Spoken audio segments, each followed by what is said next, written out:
Timer? Yes. Closing team? Yep. All right, let us begin. Again, my name is Elizabeth Gray, and I stand against the resolution. Civil disobedience in a democracy is morally justified. So the first thing I'd like to bring up is that the affirmative said that I didn't have an example for civil disobedience not being peaceful, and that I also said I did agree with her definition of it being nonviolent, but let me rephrase what I said and offer this. So the affirmative said that civil disobedience is nonviolent. However, while that is partially true, she is missing the point. Instead, I offer that it leads to being not peaceful. It leads to not being peaceful. So civil disobedience is not always a peaceful form of protest. Take, for example, the Black Lives Matter movement. These were riots, not peaceful protests. Yet they are still being praised by news outlets and social media today. If these riots were deemed peaceful, what's to stop even more violent riots from happening under the guise of civil disobedience? The affirmative wants you to believe that all of these types of protests were civil, and while that might have been their intent, the end result was the same: property destroyed and people killed. Intent is not a valid argument for the lives lost in these protests.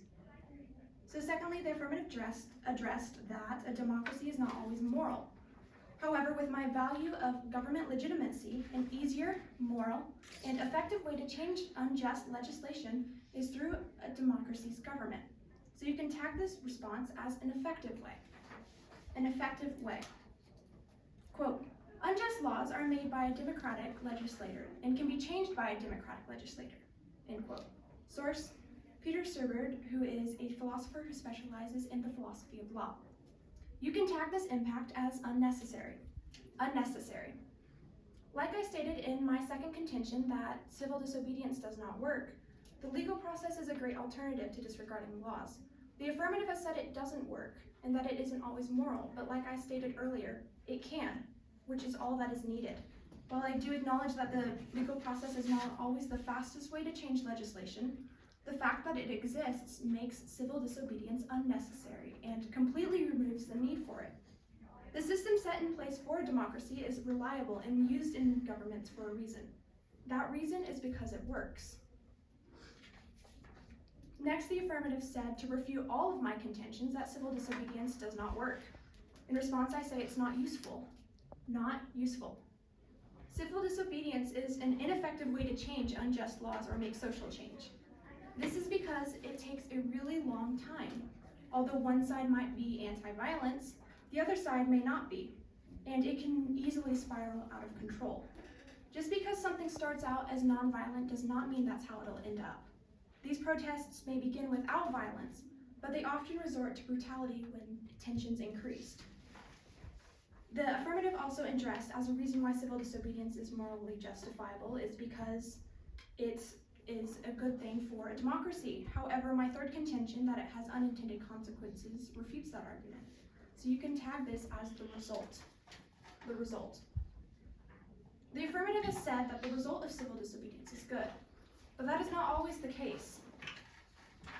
So you can tag this as it has unintended consequences. Civil disobedience can never truly be peaceful.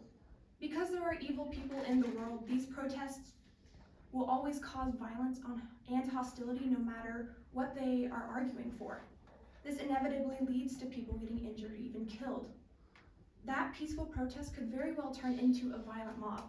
That is why civil disobedience is not worth the risk and is not morally justifiable. It is dangerous. Also, the affirmative said that I agreed with her definitions, which I do, but she also said that civil disobedience, that we don't want the government to decide what we do. However, I will counter that with the majority decides in a democracy. That was part of her definition. And elected representatives are a part of that. And those representatives are elected by the people. The people are the majority, which is why that point is not valid and therefore you should strike it from your foot. So in conclusion, and through my value of government legitimacy, my criterion of upholding legislation, and my contentions, civil disobedience leads to disaster, it does not work, and has unintended consequences. I have shown you judges why it is imperative that government legitimacy should prevail, and why I ask you to reject the resolution. Civil disobedience in a democracy is morally justified. Thank you.